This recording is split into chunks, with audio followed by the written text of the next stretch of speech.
Hello friends, welcome to my channel reasoning Pathshala. तो आइए friends, आज मैं आपके लिए लेके आई हूँ रैंकिंग ऑर्डर से रिलेटेड कुछ ऐसे टॉपिक्स एंड इजी ट्रिक्स जिनके ज़रिए आप इजीली क्वेश्चंस को सॉल्व कर पाएंगे। तो आइए फ्रेंड्स, आज हम बात करते हैं रैंकिंग ऑर्डर के बारे में।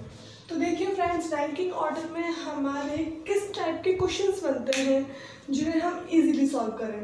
तो सबसे पहले तो रैंकिंग ऑर्डर में किसी भी दो की आपको रैंक दी जाएगी और थर्ड स्टूडेंट की आपसे रैंक पूछी जाएगी। तो हम इस तरह तो हम इसे किस तरह इजीली सॉल्व कर सकें, तो आइए आज मैं आपको इसी के बारे में कुछ बताती हूँ। तो देखिए फ्रेंड्स, सबसे पहले तो हमारा जो ट्रिक है वो है टोटल। मीन्स अगर आपसे पूछा जाए कि बताइए ये एक क्लास है, इस क्लास में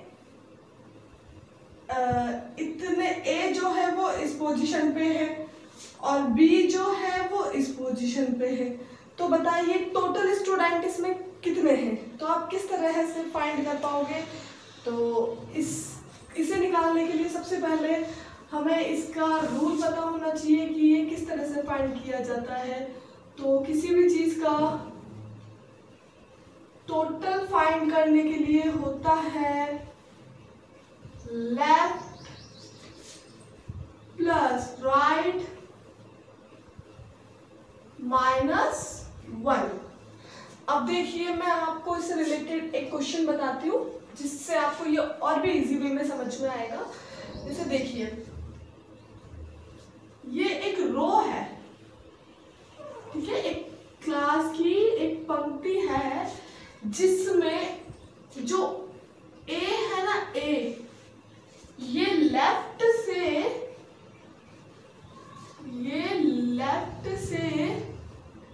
19 नंबर पे बैठा है और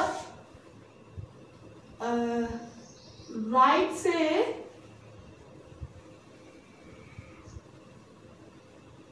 22 नंबर पे बैठा है। तो बताइए कि इस पूरी रो में कितने स्टूडेंट हैं। तो आप बता सकते हैं कि जो ए है वो 19 नंबर पे बैठा है लेफ्ट से और राइट से बैठा है 22 नंबर पे। तो रियल में इस पूरी क्लास में कितने फ्रेंड है, कितने स्टूडेंट हैं। तो इसके लिए हम ये रूल फॉलो करेंगे। तो इसके लिए होगा लेफ्ट में है 19 और राइट से है 22 एंड लेस कर देंगे 1। तो 19 और 22 का टोटल होता है 41। 41 में से 1 लेस करेंगे तो होगा 40 स्टूडेंट। मीन्स इस पूरी रो के अंदर 40 स्टूडेंट हैं जो बैठे हुए हैं। अच्छा, सेकंड क्वेश्चन है कि बताइए ए जो है वो लेफ्ट से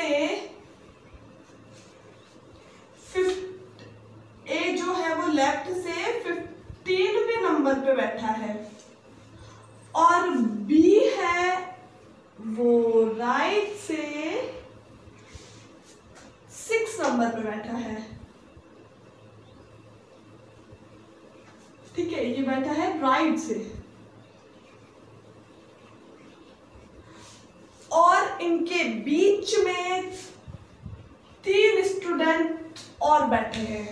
तो बताइए इस पूरी रो में कितने स्टूडेंट हैं।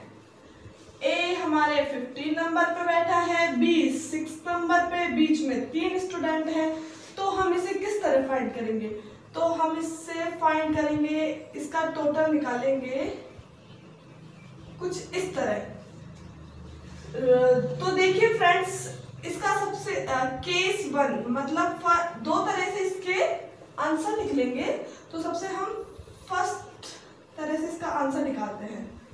तो देखिए, केस 1 में निकलेगा left plus right and plus middle person. Okay, तो इसके लिए हम जो लेफ्ट से है मीन्स 15, राइट से है 6 और मिडिल में बैठे हैं हमारे 3, इन सब को ऐड कर देंगे तो हमें फाइंड होगा 24 स्टूडेंट। लेकिन आप एक बार ध्यान से देखिए फ्रेंड्स कि जो ये स्टूडेंट बैठे हैं ए और बी, ये कुछ इस तरह से भी बैठ सकते हैं। जैसे मैं बात करूं, ए 15 नंबर पे बैठा है, 15वें नंबर पे बैठा है ए, और जो बी है वो राइट से 6 नंबर पे बैठा है बी, और इनके बीच में बैठे हैं 3 स्टूडेंट। तो देखिए फ्रेंड्स, इस तरह से भी हो सकता है कि इस रो में जो है 15वें नंबर मीन्स यहाँ पे तो बैठा है ए, और 6 जो बी बैठा है वो बैठा है इधर 6वें नंबर पे, और इनके बीच में भी 3 स्टूडेंट्स बैठ सकते हैं। तो हम इसे किस तरह सॉल्व करेंगे? तो जो इस तरह से आपस में एक दूसरे को क्रॉस करके जाएंगे उसे हम कहते हैं ओवरलैपिंग। तो देखिए फ्रेंड्स, इस केस को कहेंगे हम ओवरलैपिंग। अच्छा, ओवरलैपिंग के केस में हम इसे किस तरह सॉल्व करेंगे? तो सबसे पहले तो इसका जो रूल, इसे हम कहेंगे केस सेकंड। ये केस फर्स्ट था, ये केस सेकंड है, और इसका रूल होता है left plus right minus middle person plus 2। तो इसमें हम सबसे पहले जो लेफ्ट से है मीन्स 15, राइट से है 6, इनमें से माइनस कर देंगे है मिडिल पर्सन मीन्स 3 और प्लस 2 को। तो हमें फाइंड होगा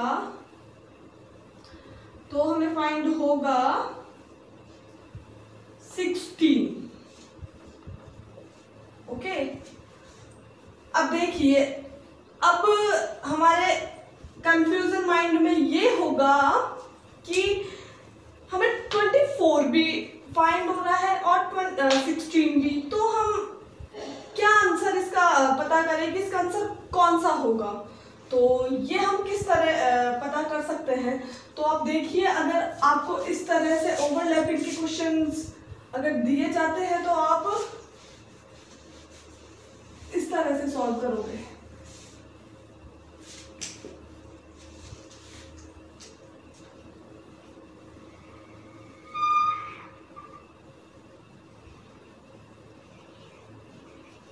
तो आपसे ना इस तरह से ऑप्शन दिए जाएंगे। जैसे फर्स्ट ऑप्शन है 14, 16, 17, 18 एंड कैन नॉट डिटरमाइन, और सेकंड ऑप्शन है 14, 15, 20, 24 और है कैन नॉट डिटरमाइन, और जो थर्ड ऑप्शन है वो है 14, 15, 16, 24 और कैन नॉट डिटरमाइन। अब हमको ये 3 ऑप्शन दिए हुए हैं इस क्वेश्चन में, तो हम किस तरह आंसर को सॉल्व करें? तो देखिए, सॉल्व तो हमने ये कर दिया कि हमको एक तो फाइंड हो रहा है 24 स्टूडेंट और एक फाइंड होता है 16 स्टूडेंट। तो इनमें से कौन सा राइट है? तो देखिए फ्रेंड्स, अगर ऑप्शन में आपको ये दिया हो तो आप इस पे टिक कर दोगे 16, क्योंकि देखिए इसमें 24 नहीं दिया हुआ है, तो हमारा आंसर होगा 16। और अगर आपको ये सेकंड ऑप्शन दिया हुआ हो, बताइए 14, 15, 20 और 24 और कैन नॉट डिटरमाइन में से कौन सा इसका आंसर है, तो आप आंखें बंद करके इस पे टिक कर दीजिएगा, क्योंकि इसमें 16 तो दिया हुआ नहीं है, 24 दिया है, तो हमारा आंसर होगा 24।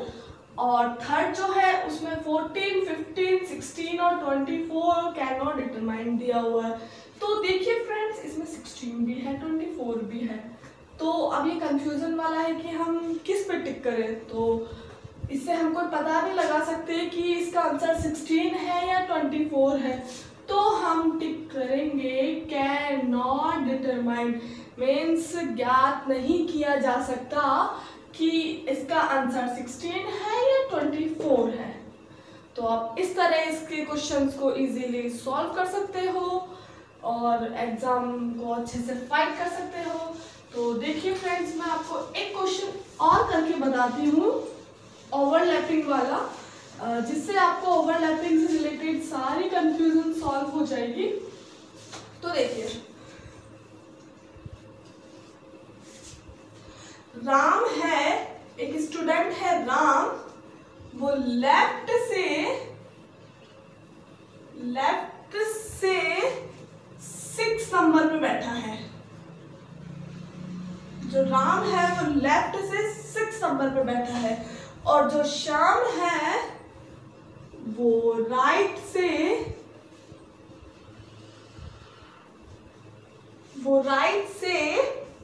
10 नंबर पे बैठा है।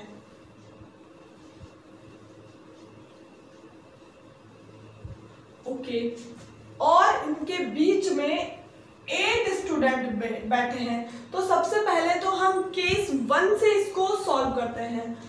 तो केस 1 से अगर हम इसके टोटल का पता करें, तो केस 1 में था left plus right plus middle person.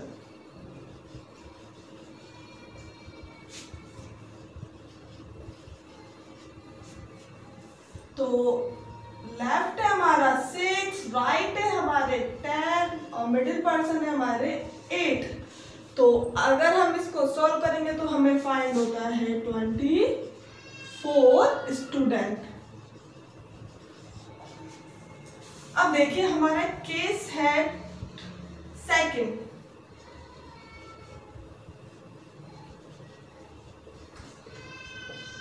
तो इसको सॉल्व करने के लिए इसका रूल है left plus right minus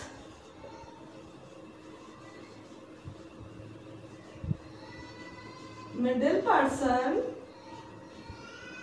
plus 2। तो देखिए फ्रेंड्स, फर्स्ट है हमारा राम, जो कि लेफ्ट से 6 नंबर पे बैठा है। ये होगी हमारी ओवरलैपिंग।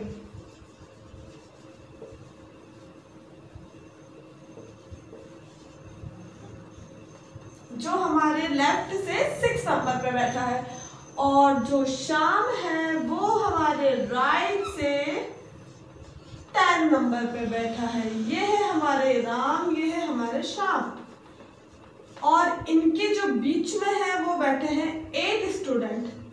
तो आप क्या देख के बता सकते हो ये पॉसिबल है? बिल्कुल नहीं। देखिए, लेफ्ट से राम बैठा है 6 नंबर पे, तो आप क्या बता सकते हैं अगर ये 6 नंबर पे है तो इसके पहले 8 स्टूडेंट बैठ सकते हैं? बिल्कुल नहीं। तो राम के पहले 8 स्टूडेंट नहीं बैठ सकते, तो इसके अंदर जो ओवरलैपिंग वाला ऑप्शन होगा कि सेकंड तरह से सॉल्व करना, वो हम नहीं करेंगे। तो इसमें हमारा आंसर होगा 24। तो 24 से हम इजीली क्वेश्चन को सॉल्व करके इजीली आंसर बता सकते हैं। हमको इस तरह से प्रॉब्लम नहीं होगी कि हमें क्या फाइंड करना पड़े कि कौन सा आंसर है। तो इसका आंसर है 24, जो आप इजीली पता कर सकते हो। तो आप देख सकते हो फ्रेंड, इस तरह से हम रैंकिंग ऑर्डर की क्वेश्चंस को सॉल्व कर सकते हैं। तो फ्रेंड्स, अगर आपको मेरी ये ट्रिक्स पसंद आई हो तो प्लीज़ मेरे चैनल को लाइक एंड सब्सक्राइब ज़रूर कीजिए। Thank you.